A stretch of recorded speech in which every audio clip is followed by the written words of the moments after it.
bueno, en base a toda esta experiencia y todos estos conocimientos, ¿cómo podríamos entender la psicología jurídica? ¿Cuál sería como la forma de definirla?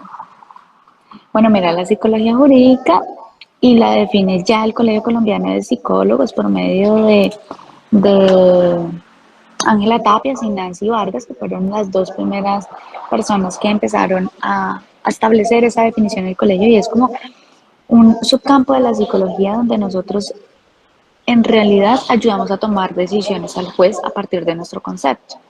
Pero ¿qué rasgos tiene la psicología jurídica? Y es que uno no solamente debe tener la experticia en términos conceptuales, sino también teóricos y prácticos, lo que permite tener una línea muy específica en la investigación.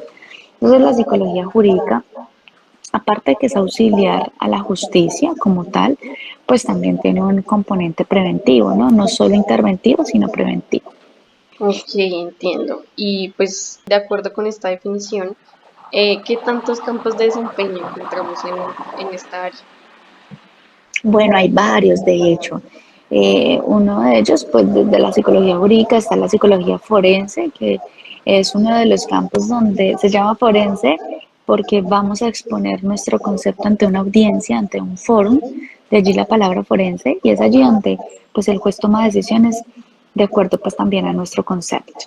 Allí está pues los elementos más importantes de la psicología jurídica, que es el informe pericial, y el perito, que es en este caso nosotros, la persona experta en una ciencia, arte o oficio. Está otro subcampo que es la psicología criminológica, en la cual se identifican las motivaciones que tiene una persona para cometer un delito. Está otra que es la psicología victimal, en donde se puede indagar cuáles son las características psicológicas que tiene una víctima y pues cómo esto influye en la comisión de un delito. También tenemos la psicología del terrorismo, que es uno de los subcampos que establece cómo entender los grupos al margen de la ley en términos de su motivación. Y mencionarían como, bueno, ¿qué diferencia tiene con la criminológica, no? La criminológica se establece también en un individuo o grupos, pero la del terrorismo ya específicamente con niveles políticos. Está la psicología policial o de las fuerzas militares. Esta es una unión entre la psicología organizacional y la psicología social, en donde se establece el componente de entender el perfil psicológico que tienen las personas que están en los grupos, pues como policía, eh, fuerza aérea, militares, me falta una, la naval, que finalmente son perfiles específicos y que permiten clarificar pues también sus niveles de ascenso. Está mediación, conciliación y arbitraje, que para nuestro caso serían como las MACs, mecanismos alternativos de resolución de conflictos, y pues allí también tiene un campo importante la psicología jurídica, desde la mediación en conflictos familiares, entre otros. ¿Qué otro subcampo está? La psicología del testimonio, que realmente esta también termina en forense, y es donde se puede hacer la evaluación de la veracidad de lo que dice una persona en su calidad de testigo, siendo testigo como presunto agresor, también como presunta víctima, o como una persona que ha estado allí presenciando el acto delictivo como tal. Digamos que yo consideraría que esos son los subcampos más importantes y más reconocidos de la psicología jurídica. Ok, bueno, son bastantes. Pues dado como esta variedad de los campos, ¿con qué organismos o profesionales suele colaborar un psicólogo jurídico con mayor frecuencia? Entonces, realmente en donde actúa la psicología jurídica es en los ambientes regulados jurídicamente. Entonces, ¿qué entendemos por ambiente regulado jurídicamente? Digamos, antes de irme hacia allá, siempre la psicología jurídica actúa dentro de un triángulo. Debe existir un delito, una persona a la que fue víctima de ese delito y una persona que ejecutó ese delito. Entonces se le llama la triada. En esa triada va a participar fiscalía, policía, SIJIN, DIJÍN, jueces, abogados, ICBF, comisarías de familia, personería. Entonces, cualquier ente regulador del comportamiento humano en términos legales, allí tiene una cabida la psicología jurídica. Sin embargo, también en algunos ambientes naturales, como empresas u organizaciones, porque yo les hago una pregunta. ¿En qué contexto creen ustedes que nunca se presentaría un delito? En ninguno, pues en todos siempre está. En todos. Entonces, desde allí podemos establecer el componente preventivo, ¿no? Entonces, la diferencia es el alcance. Por ejemplo, nosotros podemos dictar escuelas de padres en colegios y decimos, bueno, pero eso no lo tiene el clínico y el educativo, es el alcance. El clínico va a las dimensiones del ser, el educativo a procesos de aprendizaje y enseñanza y el jurídico a prevención de comisión de delitos. Y los tres podemos hablar, por ejemplo, de prevención de abuso sexual, violencia intrafamiliar, maltrato infantil. Entonces también es un componente ya desde lo preventivo, cualquier pues contexto, como les mencionaba. Y ya interventivo serían los ambientes jurídicamente regulados. Ok, vale. Pues creo que ya contestaste mi siguiente pregunta y era qué características distinguen a la psicología jurídica de otras especialidades de la misma psicología. El alcance. Sí, claro. Entonces, pues le doy ya la palabra a mis compañeros. Bueno, Sí. pues desde tu área y también pues desde un área general, ¿cuáles son pues los métodos de evaluación más comunes utilizados pues en estos campos? Pues mira, en criminología una de las técnicas más utilizadas se llama perfilación criminal. De hecho, de estas hay dos autores importantes, uno es David Carter y otro es Rechler, no me acuerdo el otro nombre.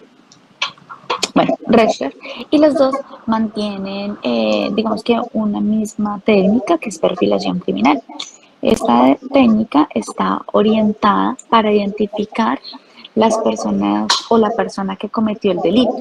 Se utiliza cuando es desconocido el autor del delito. Entonces, de hecho, va desde lo micro a lo macro. Eh, También una de las técnicas utilizadas allí es la autopsia psicológica para poder clarificar si la persona se suicidó o si la persona pues, realmente la mataron. Entonces esta es otra técnica, digamos que utilizada dentro de la criminología y la victimología. También evaluaciones desde el componente psicométrico. De hecho, nuestro enfoque en psicología jurídica es el conductual, porque es comprobable, tiene un método científico. De hecho,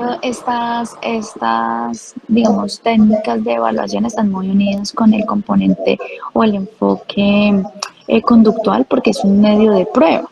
Nosotros, cada informe que hacemos, concepto que damos, va a ser debatido por otro profesional porque es un medio de prueba. Entonces, allí nos iríamos también por las pruebas psicotécnicas, por ejemplo, el MMPI, que está validado en el contexto forense, el 16PF, el PCLR, que es una escala de psicopatía realizada por Robert Herr, que es uno de los autores más representativos en psicopatía. Entonces ya depende el objetivo del informe que nosotros vayamos a establecer o de la evaluación y asimismo utilizamos pruebas psicotécnicas.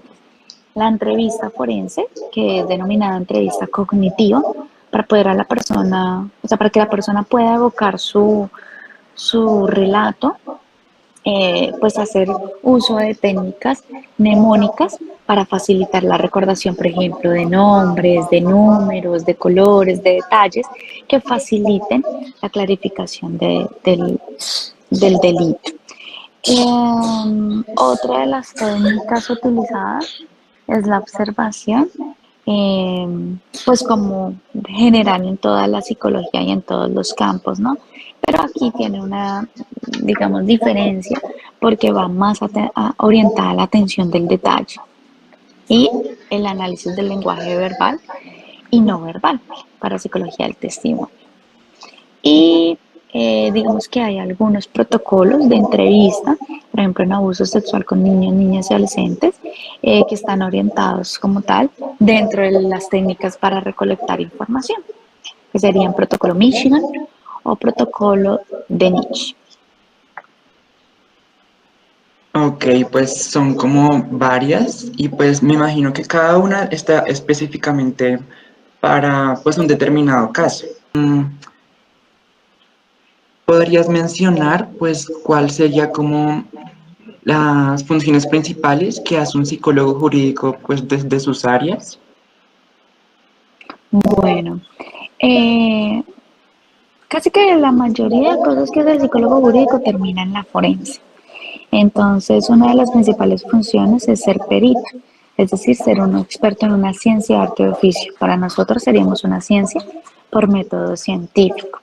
La predictibilidad de la conducta, que es lo que más nos preguntan los jueces, los indicadores de violencia de una persona que haya cometido algún tipo de delito. Otra de las funciones importantes es la prevención, como les mencionaba, digamos que la prevención ligada desde la capacitación. Entonces, a padres de familia, a niños, niñas y adolescentes, a juzgados, a policías, a investigadores, toda la población en general, podríamos generar prevención de la comisión de un delito o, por el contrario, la prevención a que sean víctimas de un delito.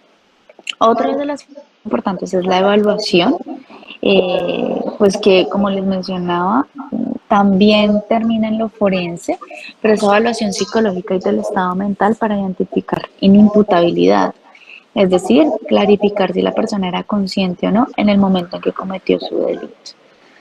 Eh, bueno, dentro de los subcampos olvidé uno súper importante y es la psicología penitenciaria, que es pues todo el tratamiento penitenciario que se tiene a nivel de personas que han reincidido en la comisión de un delito o por el contrario han cometido un delito por primera vez. Y una de las funciones más importantes que tiene el psicólogo en este campo es poder determinar si la persona está apta para reintegrarse a la sociedad, ¿no? Entonces, a partir de las evaluaciones, eso se puede determinar. Mm, digamos que esos son como los componentes más importantes, pues también de hecho está la investigación y la docencia, que van muy de la mano, porque finalmente las pruebas que nosotros tenemos y utilizamos, pues no son colombianas muchas, son sobre todo de Estados Unidos. Entonces, en ese orden de ideas, pues también es algo que se ha venido impulsando mucho en Colombia, que los psicólogos jurídicos escribamos y digamos pruebas específicas para la población colombiana. Ese es un campo pues que tiene bastante salida también. De hecho, pues me parece que es como un campo demasiado pues bonito, como la reintegración de los ex convictos. Personas privadas de la libertad o pues Eso. penados. Uh-huh. Em, pues a la reinserción a la sociedad me imagino que debe ser un poco muy difícil y pues en eso también va mi otra pregunta, o sea, ¿cuál sería como la importancia de un psicólogo jurídico al ser utilizado como instrumento pues de ayuda legal, ¿no?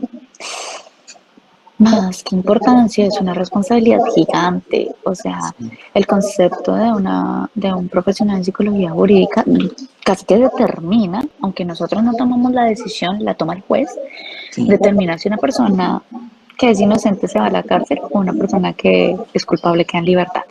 Entonces, las implicaciones también éticas del asunto son muy fuertes y esto conlleva a que yo no separaría estas dos cosas, ¿no? Porque finalmente el concepto que da un psicólogo define la vida de otra persona. Porque de hecho nosotros solo vemos a la persona una sola vez en su vida y con eso basta. Hay unos tiempos limitantes para las entrevistas. Nosotros no es como me le va a hacer una evaluación, entonces nos vemos en esta sesión y dentro de 8 días otra sesión y dentro de 3 días otra sesión. No, solo tenemos una vez.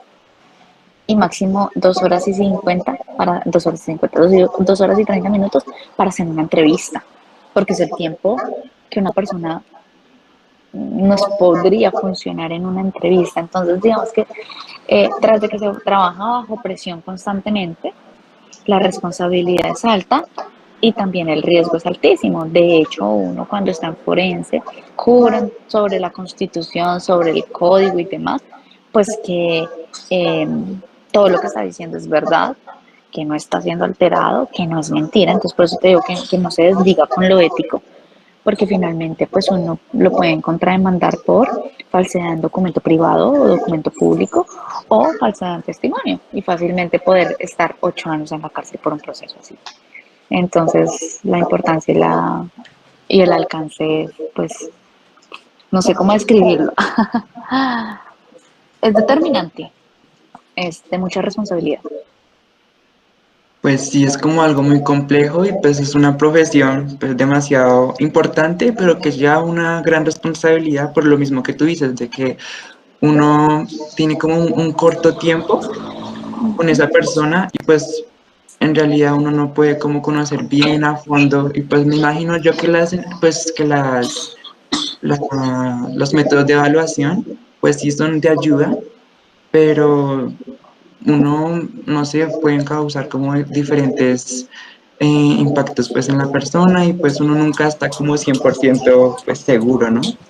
Sí, siempre hay un margen de error, sin embargo, por eso es tan importante seguirse al protocolo de cada cosa y el detalle. ¿Se acuerdan que yo les decía ahorita, la entrevista, la observación, es el detalle? A nosotros no se nos puede pasar nada porque finalmente solo tenemos una oportunidad para evaluar. Y pues además de eso, los protocolos en psicología en general son muy estrictos porque finalmente es lo que nos permite no tener un sesgo. Y finalmente, no sé, si el niño, el adolescente, el adulto no quiere hablar, no es problema de esa persona, es asunto de nosotros, es el desarrollo de nuestras propias habilidades. Y de hecho, yo siempre les digo a mis estudiantes cuando llegan a ver psicología jurídica conmigo, les digo bienvenidos al campo de psicología donde van a conocer lo peor que puede llegar a ser el ser humano.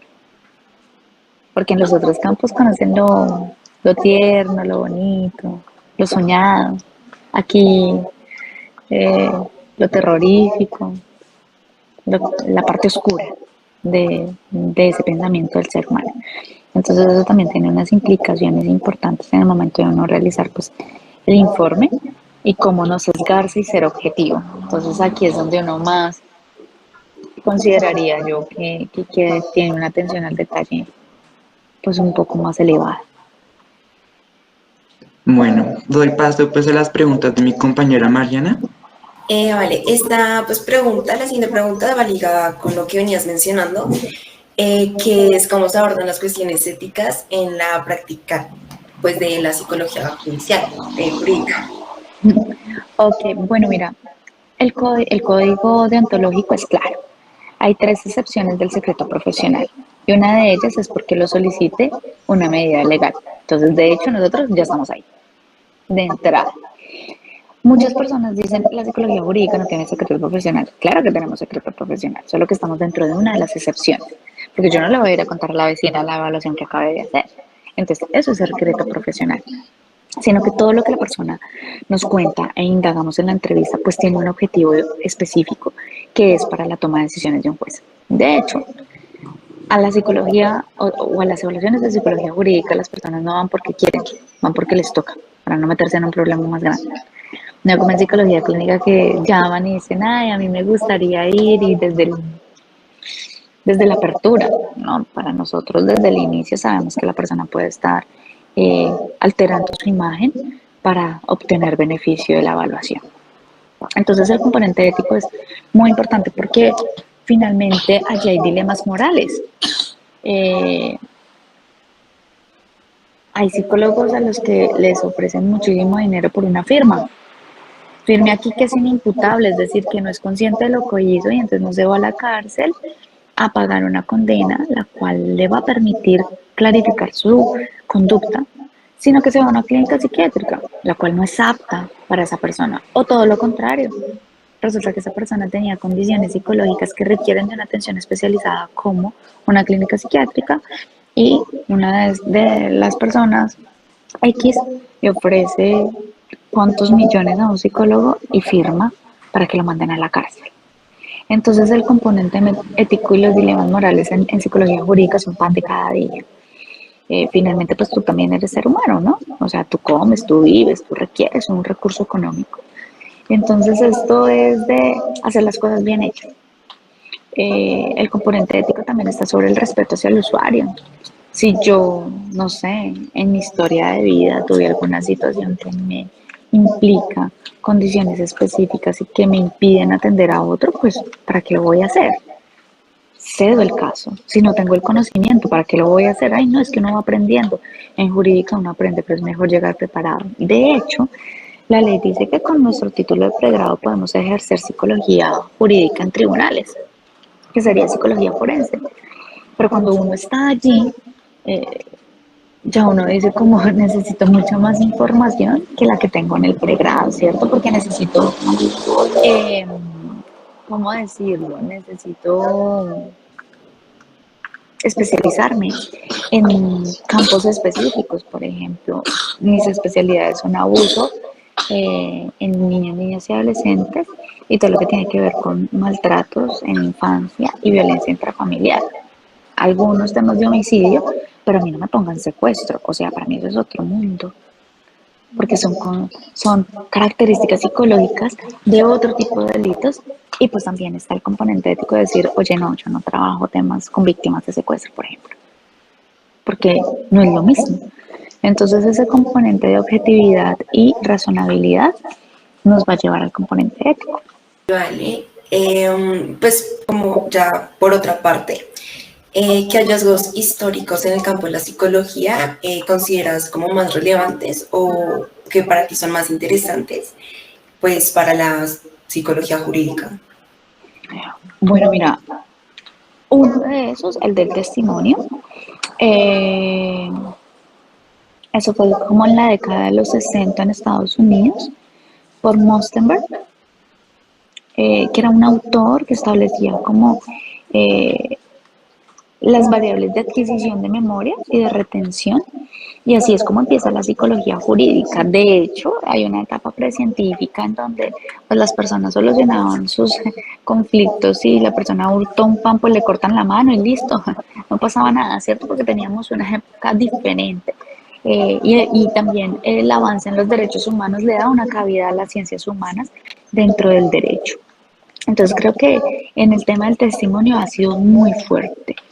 Luego Bigmore y Binet fueron dos autores que establecieron la evaluación en los jurados. Recordemos que hoy por hoy no tenemos esa figura, pero en los 60, en los 50, en los 70, estaba la figura de los jurados y ellos eran los que tomaban la decisión. O sea, eran 10 o 12 personas que se suponía que eran ciudadanos ejemplares y estos autores encontraron con sus estudios psicosociales que estas personas a veces eran fraudulentas y corruptas. Entonces ejercían la corrupción desde su poder de tomar una decisión. Entonces este también fue un hito importante en la psicología jurídica. Y ya en Colombia, en 1960, 1970, no, mentiras, en 1970, 77, llega a dos universidades específicas de la psicología jurídica, la San Buenaventura de Medellín y a la Universidad Católica de Colombia de Bogotá, donde se empieza a implementar la psicología jurídica, estudia la psicología jurídica. De hecho, es muy nueva, ¿no? Pues estamos hablando de 1970. Y allí empieza a tener una importancia en los tribunales. Hoy por hoy, cuando llega un caso a la psicología jurídica, es porque ha pasado por muchos profesionales y nadie sabe qué hacer con el caso. No han podido tomar decisiones. Y el forense es el que da las luces para que tomen decisiones. Entonces eso vuelvo y retomo como tres cosas que ustedes ya han dicho, como la ética, la importancia y lo diferencial.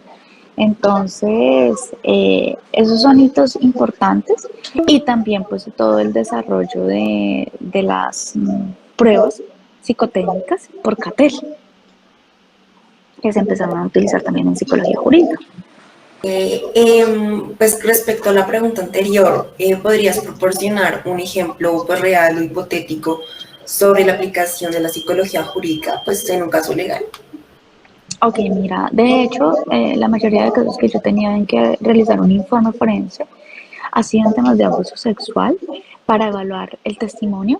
Entonces, si los componentes que reporta esa persona tienen alta credibilidad o baja credibilidad. De hecho, uno no coloca en el informe como es verídico, no, probablemente, por lo que tú decías, Felipe, hace un momento, es que siempre hay un margen de error. Entonces siempre hablamos de probabilidades. De hecho, pues quien solicita estos tipos de informes son los jueces o los abogados para clarificar la información. Usualmente es por tocamientos, donde no hay una huella física o biológica que pueda determinar medicina legal. Uno realiza pues la entrevista, el protocolo, si ya está en una edad en que se puedan aplicar unas pruebas específicas como MPI, que es para mayores, se aplica, o si son niños y niñas, se aplican escalas de desarrollo para identificar si hubo algún daño psicológico en la persona que nos dé respuesta a que ese evento pudo haber pasado. Pues uno realiza el informe, hace el embalamiento de la prueba, es decir, la grabación en audio y en video.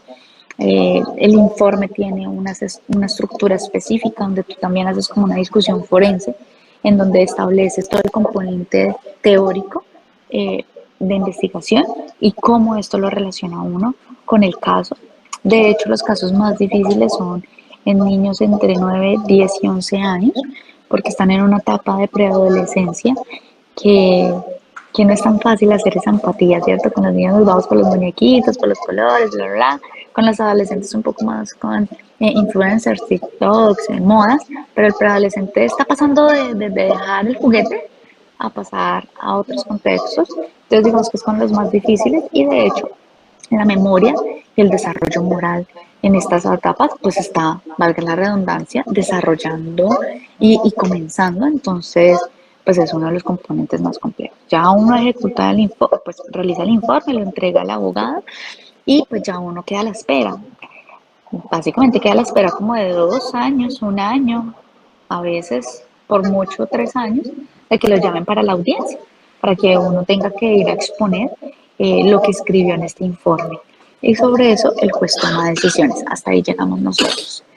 Entonces, en ese orden de ideas, pues digamos que los casos tienen un ABC, un protocolo específico para la entrevista, para el primer contacto, para establecer rapport y hacer el interrogatorio. Y ya en la audiencia, pues a uno le hacen un interrogatorio que uno coordina con el abogado al que le solicitó a uno el informe y pues esperar que le va a preguntar la contraparte en contrainterrogatorio, también sabiendo que pueden, de hecho, a veces contratan de la otra parte a personas que fueron docentes de uno, entonces también le establecen un componente importante psicológico para que no quede como bloqueado. Y pues muchas veces los contrainterrogatorios es para desmitificar la prueba que uno ha realizado, como a grandes rasgos. Y ya Vale. uno espera la respuesta del juez. Vale, ya casi pues para finalizar, ¿cuál es el estado actual de la psicología jurídica en el país y cuáles son los desafíos más importantes que pues está enfrentando? Bueno, estamos en yo creo que todavía estamos en la edad de oro.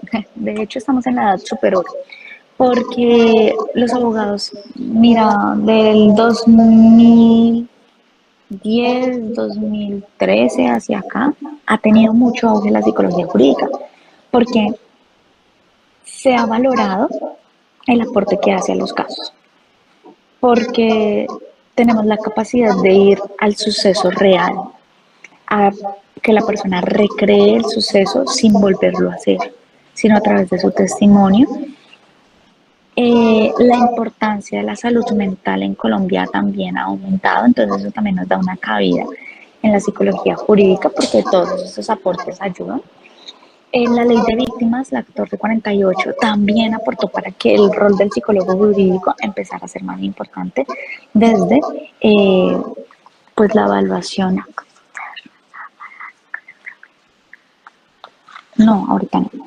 La intervención desde la psicología jurídica, y no me refiero a una intervención clínica, ¿no? Sino una intervención psicojurídica, y es decir, que nosotros hacemos la orientación y la atención en crisis de la persona para que pueda evocar la información y así ponerla en el sistema.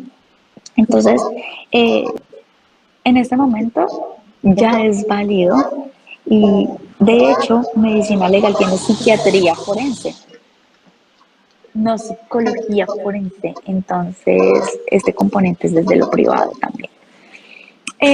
¿Qué retos tiene la psicología? Mira, lo decía al comienzo y es pruebas estandarizadas hechas en Colombia para colombianos. Aumentar la investigación en el componente jurídico y en el componente criminológico. De hecho, la DIJÍN lanzó la semana pasada su nuevo grupo, se llama Ciencias del Comportamiento Forense Humano, bueno, algo así. Y es un grupo en donde interviene la neurocriminología, que es algo que está empezando a tener auge y es un desafío importante. También está psicología forense, está criminología y está victimología en un solo grupo. Entonces mira que ya no es como viendo cada cosa por aparte, sino un trabajo interdisciplinar y multidisciplinar. Entonces eso ha generado un avance de que el psicólogo no trabaja solo. Nosotros trabajamos con abogados, con policías, con investigadores, con ingenieros de sistemas, ingenieros forenses, economistas, arquitectos. O sea, uno termina compartiendo con todo el gremio para entender por qué una persona llegó a cometer un delito, por ejemplo, o por qué fue víctima también de un delito.